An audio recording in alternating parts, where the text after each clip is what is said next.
Breakfast on LBC. She was the party secretary in Thanet South. She was filmed saying that if a friend invited her for dinner with a black person, she wouldn't be there. Simple as that. The councillors just phoned me up. It's not that I hate them, I just have a problem with them. I really do. Nick Ferrari at Breakfast. Every weekday morning from 7 on LBC. With Hampton by Hilton, with over 2,000 hotels worldwide. It is 19 minutes past 7 here on LBC. If you want to watch us, you can do so. Just go to lbc.co.uk and follow the link. The reason that we've switched the cameras on is because we have the Shadow Work and Pension Secretary, Rachel Reeves, joining us in the studio for her first ever LBC phone-in. Welcome. Very excited to be here, Iain. Nervous? Of course, a little bit nervous. Who knows what the questions are going to be. Well, if you'd like to ask Rachel a question, the number to call is, as ever, 0345 6060 973. Shall we get straight into the calls without further ado? Yeah, great. Let's go to Nancy, who's in Camden. You'll need your headphones on there. Sure. That's how it works. Yeah. Nancy, what would you like to ask? Oh, hello. Hi. Hi there. Hi, Rachel. Just before I ask my question, I just want to say that I'm 100% behind you, and I wish you the best of luck in your pregnancy. But being a woman myself, I know it's not an easy decision to make. Obviously, I just want to ask, you're going back to work after 3 months after giving birth, and it's still in the very delicate times of, your baby's life. Career aspirations aside, or any other career-related pressures aside, how comfortable are you with that decision? Hi, Nancy. Well, I had my first child 2 years ago now, and I took just over 5 months off work to be with her, and that was a fantastic time.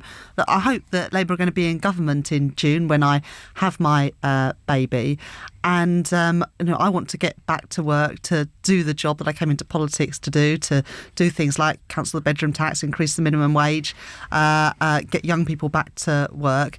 And it is a difficult juggling act, and any mum and dad knows that, but I think I can get the balance right by going off on maternity leave early in June and coming back in September.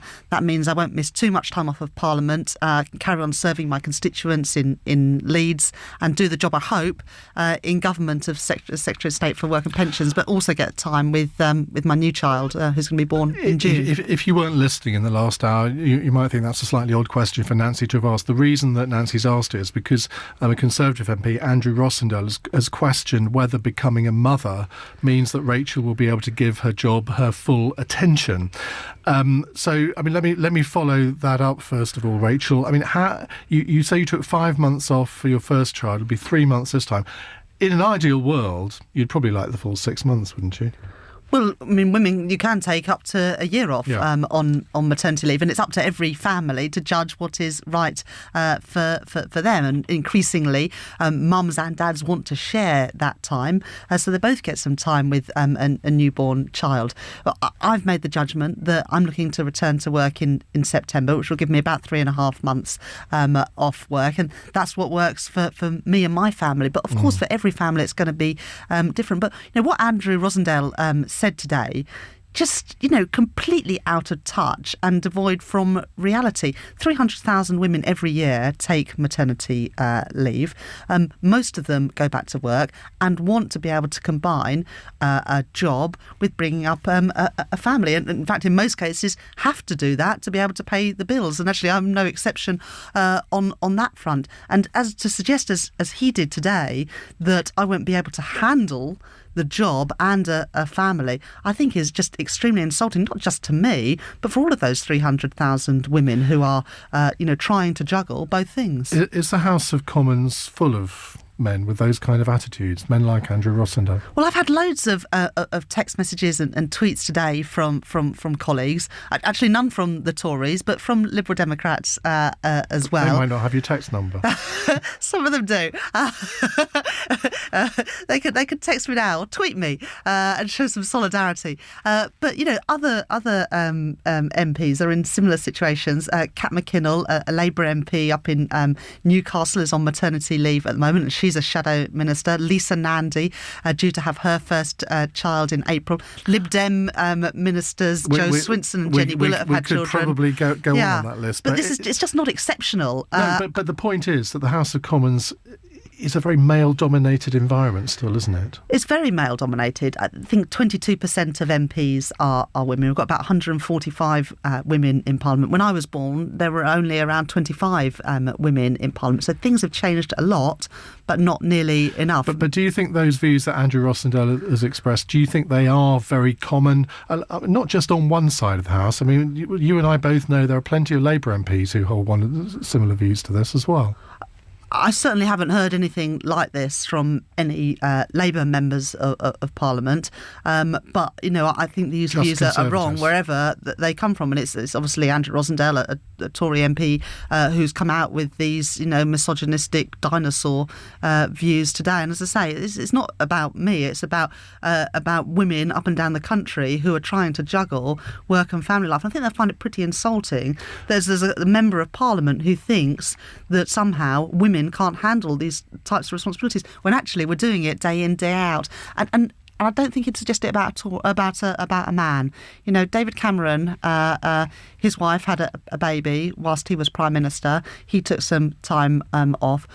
Other men, Ed Miliband, his wife had a second child whilst he was leader of the Labour Party. No one doubts that they can do their job. No, and women I suppose why I'm pushing on this is because I suspect since you were elected in 2010, this is not the first time that you've heard this kind of remark, and that you've probably got a bit fed up with it.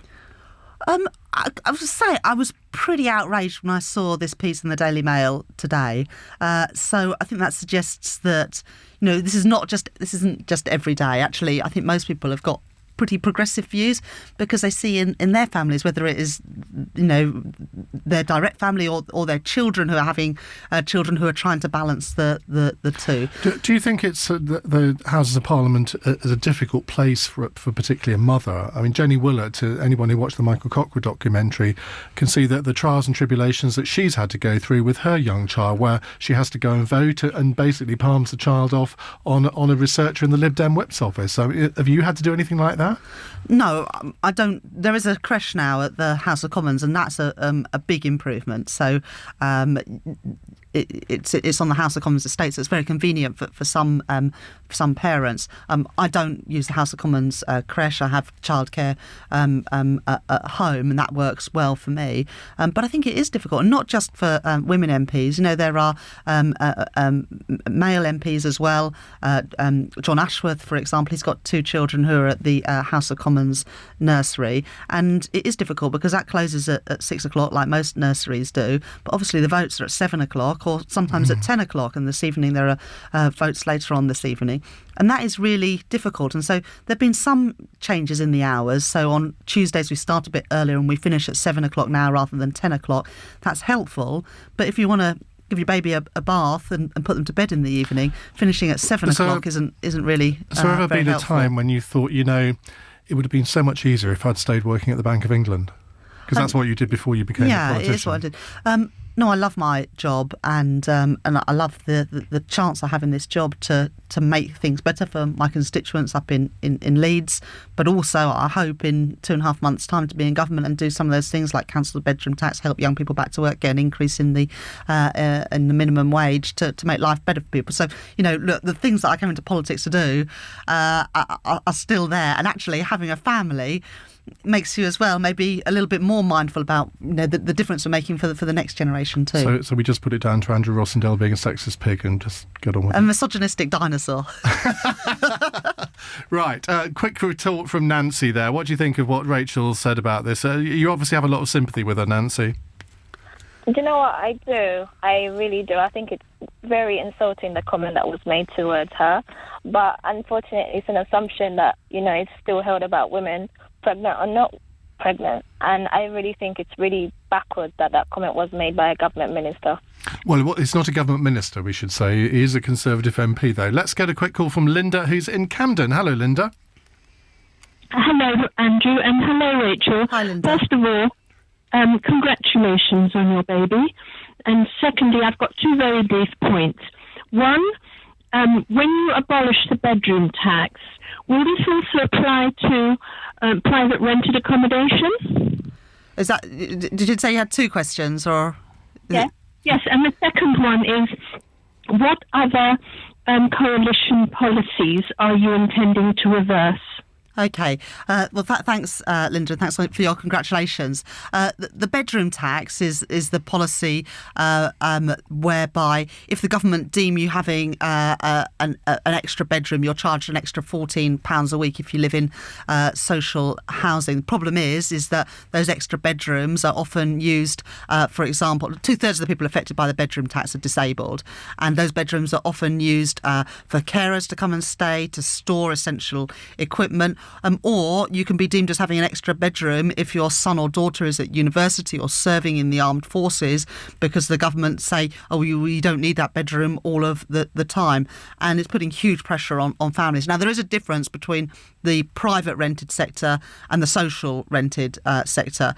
In the social rented sector and council housing, the assumption was previously that if you get a council house, you can't be moved from it, whereas of course with the bedroom tax now you can be, and so there is a big difference between the social rented sector and the private rented sector. So this policy of reversing the bedroom tax is people who live in social housing, also often some of the most vulnerable people living in social housing. That's why 2/3 of the people affected by this are disabled, because it's some of the most vulnerable people who have access to the social housing. So what I've said, and this thing about my maternity leave, is I've said that the first thing I'm going to do if I'm Secretary of State for Work and Pensions in May would be to cancel the bedroom tax. That's something I think I can do really quickly before I go on maternity leave. Does it not need legislation?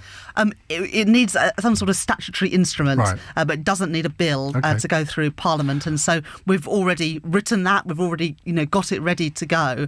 And I think we can do that in the first few weeks of a Labour government. Well, we'll come back to the second part of Linda's question in a moment. It'll probably come up in lots of other questions too. 0345 6060 973 if you'd like to ask Rachel Reeves a question between now and 8. She's Labour's Shadow Work and Pensions Secretary. But how tough is she going to be on welfare?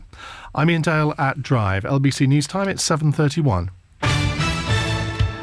News headlines with Rupert Bhatia. David Cameron says the government's working with airlines to make sure that children at risk of radicalisation are stopped if they try to leave the UK.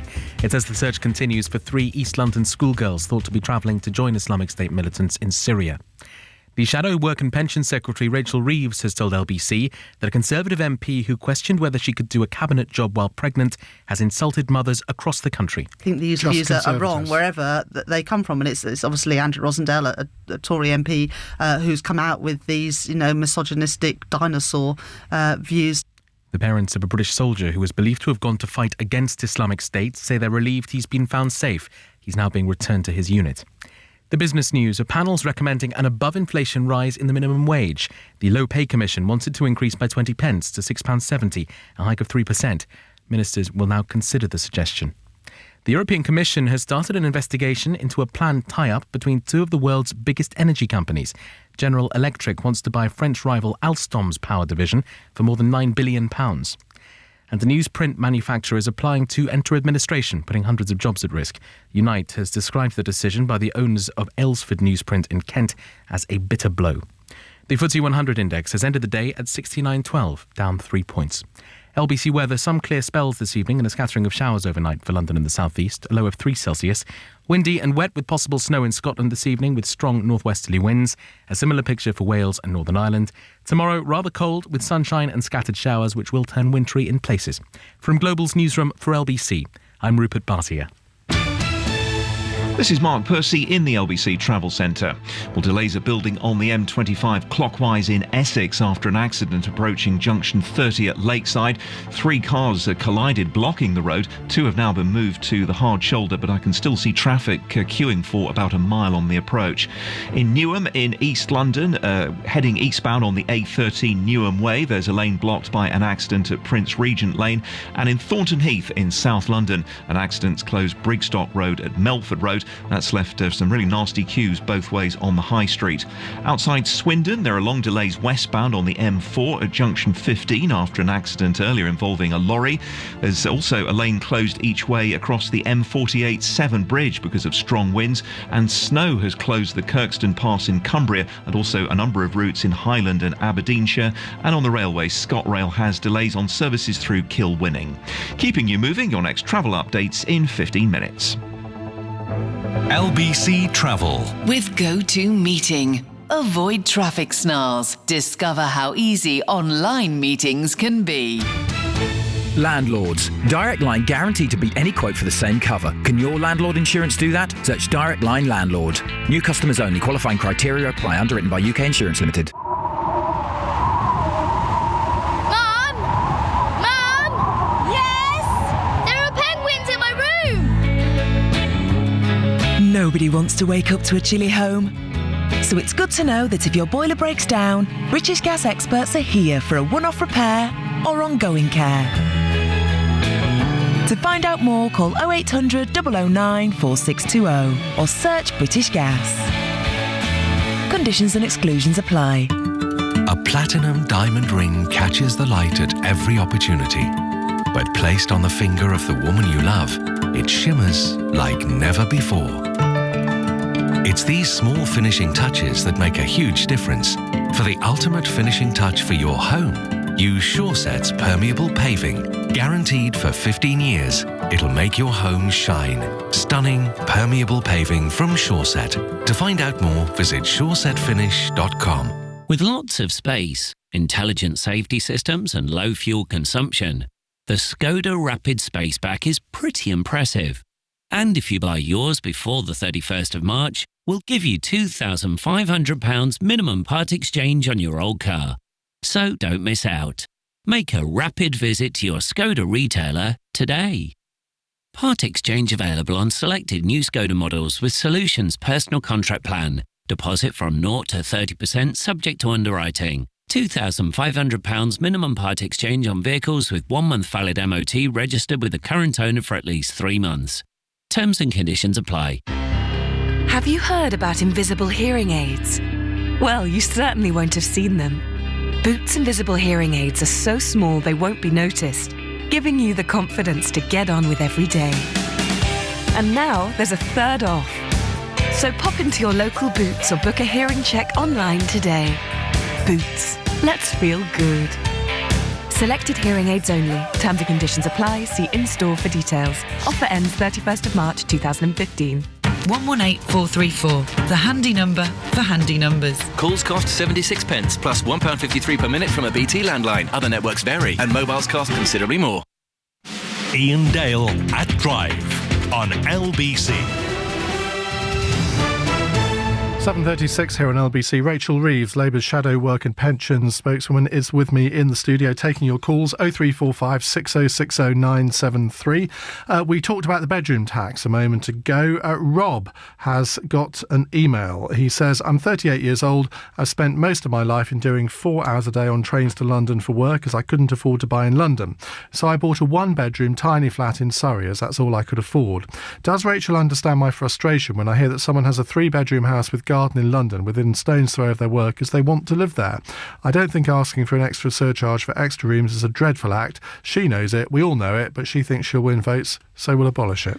Well, Rob, if you look at the people who are affected by the bedroom tax, 2/3 of them are disabled. And I went recently to visit Paul and Sue Rutherford in West Wales, who look after their chronically disabled 14-year-old grandson and have done since he was a baby. And they've got a 3-bedroom property that's been specially adapted for Warren's needs. And the 3rd bedroom is used for carers and also to store equipment to help Warren, and the house has been specially adapted for him. Now, under the bedroom tax, they're charged an extra £14 a week for living in that property. I just don't think that we should be penalising people like them. So part of this is about what is defined as a second bedroom. Up in Leeds, where I'm a member of Parliament, a woman whose son died in Afghanistan a year later, paying the bedroom tax because she's now got a spare bedroom. Obviously, that house is full of memories of her son. I think it's pretty cruel, again, to punish a woman like her. Just very briefly, rather than abolish it altogether, why not make it if you have 2 spare bedrooms? I think most people would think that was reasonably fair. Well, I think that the point is a lot of these people have lived in their property for a long period of time. A lot of people aren't even choosing the property that they live in. Now, you wouldn't be put in a property that was 3 bedrooms if you were a single person, but you might, for various reasons, be put in a 2-bedroom property. So, for example, in my constituency, there are 28 blocks of high-rise flats. Most of those are 2 bedrooms. Some of them are 3 bedrooms, but for quite sensible reasons, the council doesn't want to put young kids in them. So you've got some single people on their own living in those. Again, they shouldn't be penalised. They didn't choose to live there. Right, let's go to Richard, who's in Kensal Green. Hello, Richard. Good evening. Hi. My question to Rachel this evening would be quite a simple one, hopefully, is that how do you think the European problem is going to be resolved without a referendum? Because there is quite clearly a problem. Well, you say that there's a problem, and of course we do need to make reform in the European Union. But again, earlier today I was at Airbus down in Filton, just outside of Bristol, and that company employs directly and through its supply chain around 100,000 people, and those jobs and that investment depends on our membership of the European Union, and I don't want to put all of that at risk through a referendum. I mean, if there was a referendum tomorrow, I would probably vote to stay in. Good, so would I. It doesn't change the fact that UKIP, who are minus Farage and utter farce of a party, won the European elections. That is a major problem.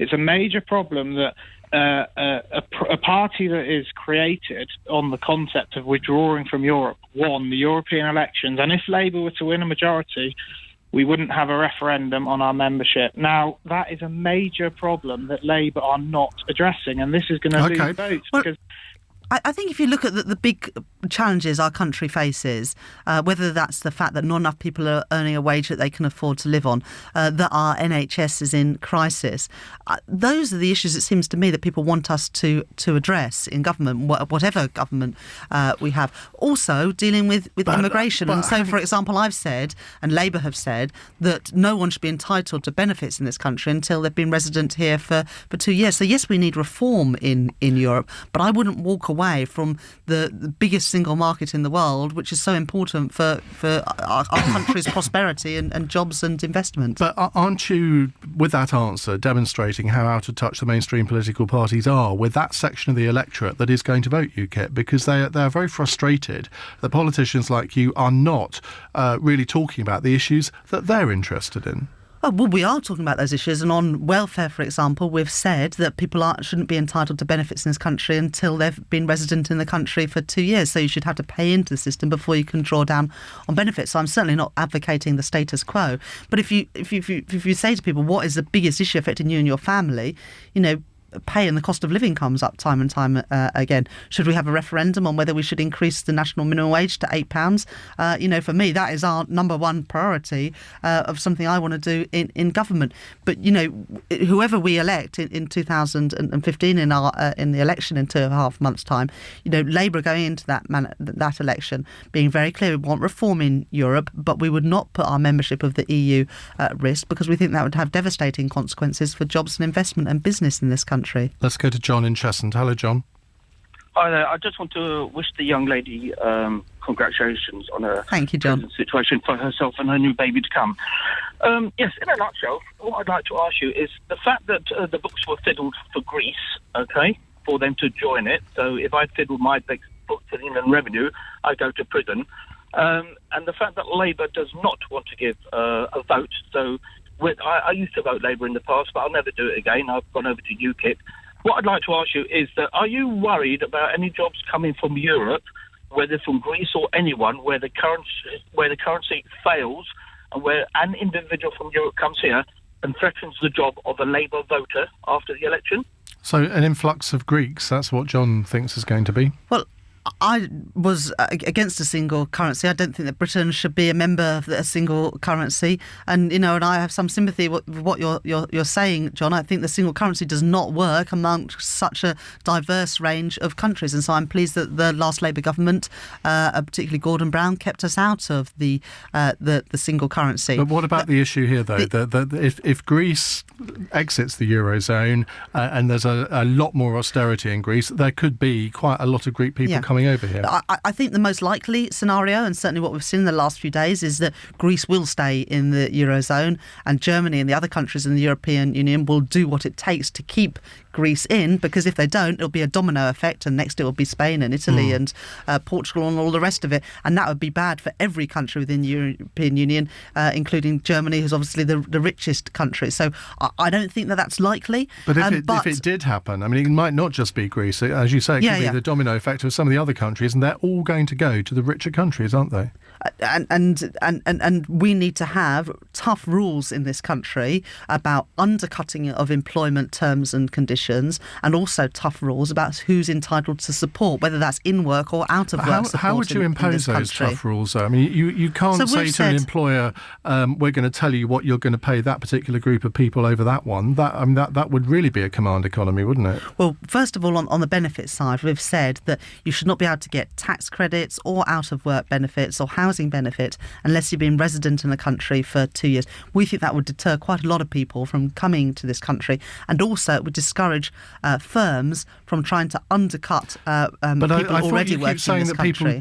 People don't come to this country to get benefits. They come here to work, and yet that last answer almost indicates the opposite. Well, two things. First of all, there's the out-of-work benefits, and at the moment you can claim those in this country if you've been here for just 3 months.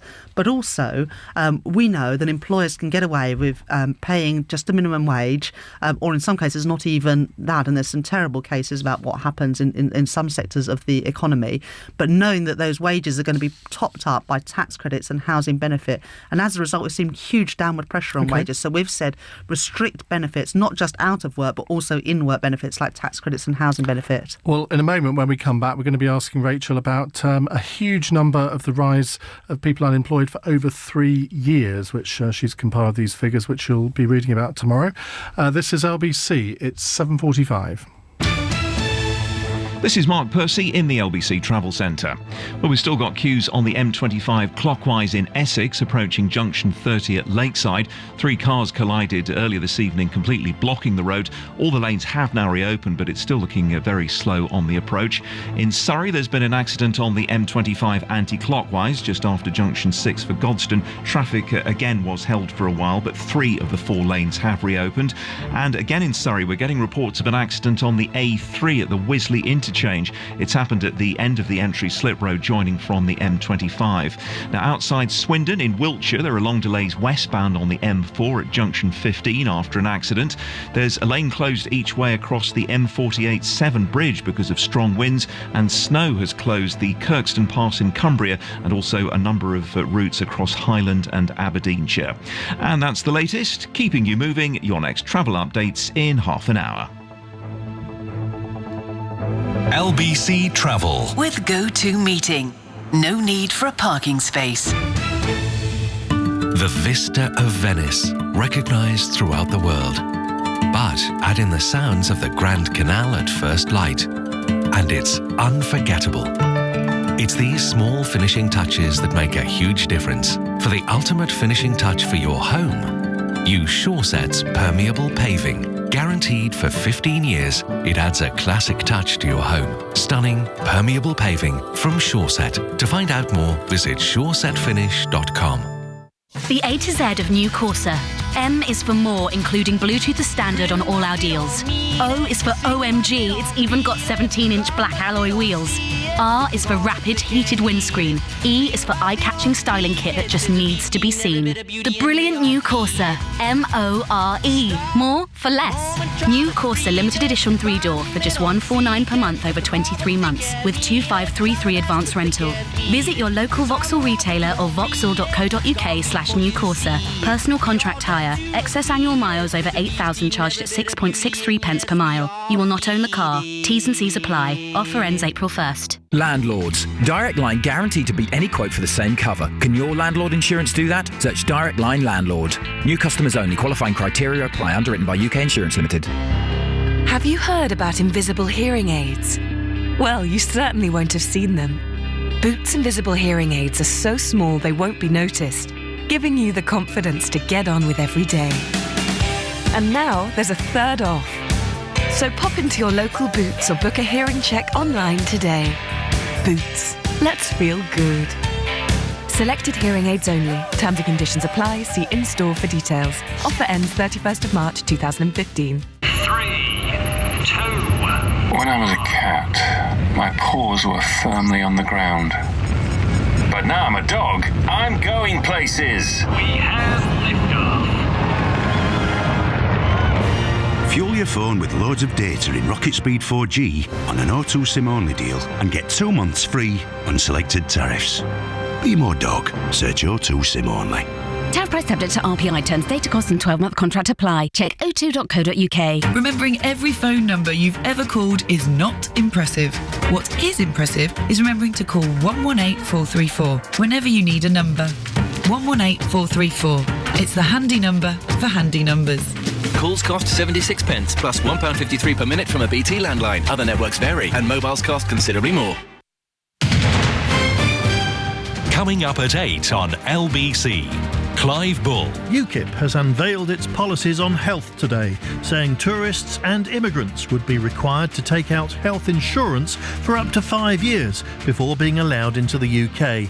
Do you think visitors and people moving permanently should be required to have medical cover before being allowed to enter the country? Leading Britain's conversation. Clive Bull. This evening from 8 on LBC. 10 to 8, you can watch us at lbc.co.uk. Rachel Reeves, Labour's Shadow Work and Pension spokeswoman. Do you prefer spokesperson, spokeswoman? Does that...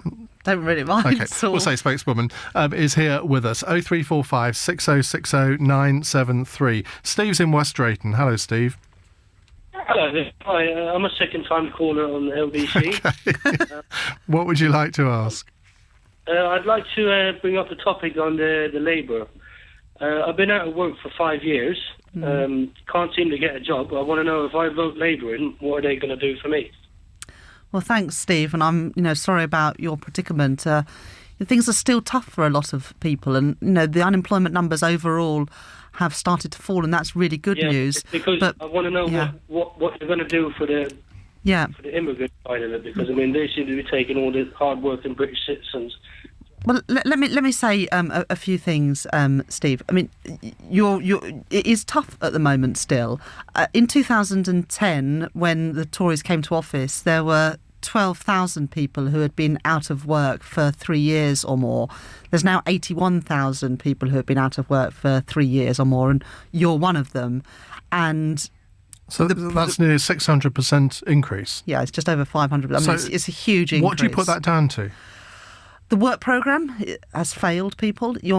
So after you've been out of work for 2 years, you're referred to the work programme, and you're there at the work programme for 2 years, and at the end of that, you're more likely to go back to the job centre than you are to go into work. So the work programme is failing people. Now, when we were in government, during the financial crisis, we introduced the jobs guarantee. That was for young people, and it said if you're out of work for 6 months, you'd be guaranteed a job, you have to take it, otherwise you forfeit your benefits. Now, what we've said, and this would help Steve, is that any young person out of work for a year, we would guarantee them a job. If you are over the age of 25 and you've been out of work for 2 years, you'd be guaranteed a job, paid at least the minimum wage for 6 months. He's 25, so on the cusp. But anyway, he's been out of work for 5 years, so he would benefit from Labour's jobs guarantee, and that's funded by a repeat of the bank bonus tax and restricting pensions tax relief for the wealthiest earners.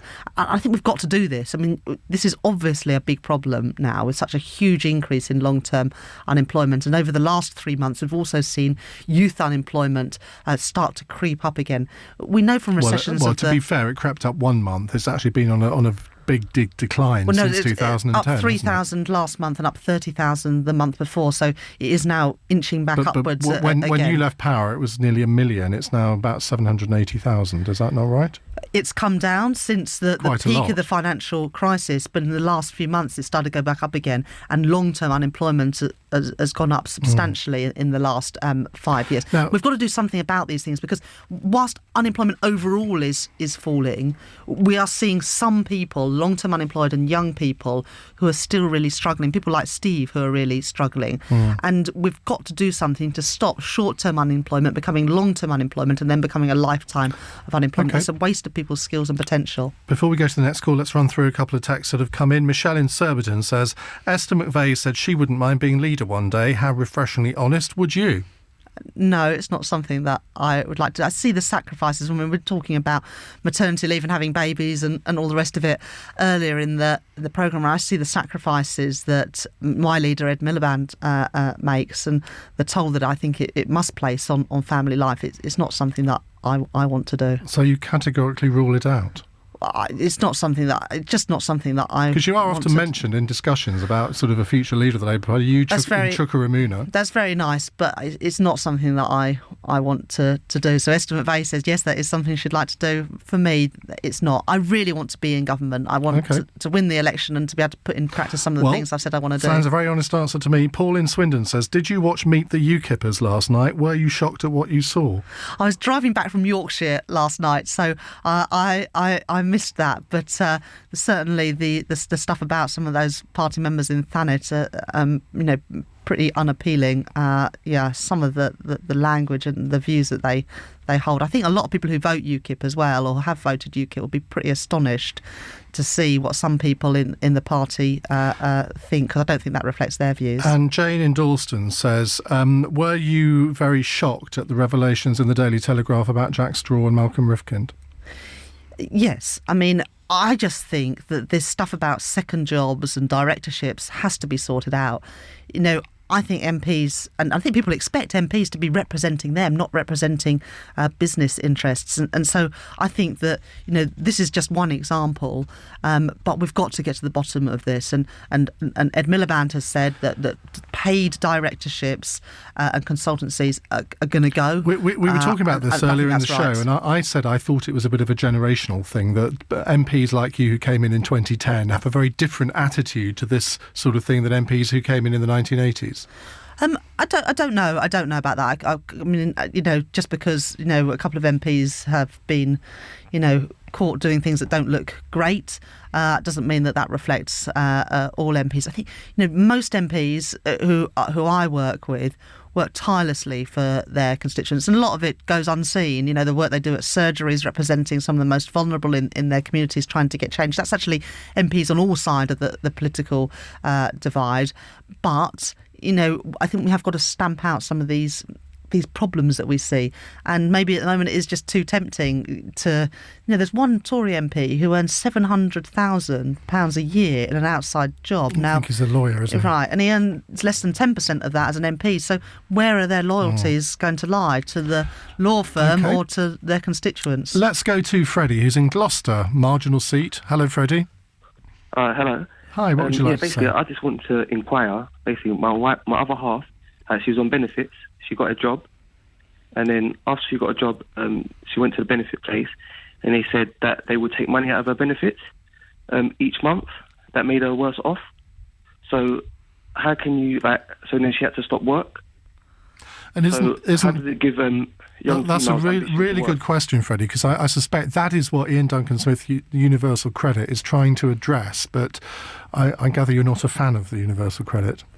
Well, universal credit, what I'm not in favour of is wasting taxpayers' money, and already £130 million has been written off. At the current rate of progress, it's going to take 1,600 years before universal credit is fully rolled out, and that's what I don't support. But look, Freddie asks about the situation for his partner and being better off out of work than in work, and that's obviously wrong. Now, I think you need to make sure that she's being told everything that she's entitled to in terms of housing benefit and tax credits, which are supposed to help make work pay. But also this comes back to one of the issues that I mentioned earlier about increasing the national minimum wage, because at the moment we've got 4.9 million people in this country who are paid less than a wage that they can afford to live on. That's why I want to see the minimum wage go up to at least £8 an hour by the end of the next Parliament to ensure that work does pay. And at the moment, because wage rates in some parts of the economy are so low, and because so many people are working part-time who want to work full-time or on zero-hour contracts, actually work doesn't always pay for people. Final question from me. Have you been on the pink bus yet? I'm going on March the 7th to, I think it's Hendon, Brent and Golders Green. And I'm very much looking forward to it. That's a Saturday. You're giving up your Saturday when you are, 6 months pregnant to go round marginal seats. That's dedication for you, isn't it? To get a Labour government, I'd do a lot. So you don't think that bus is at all patronising?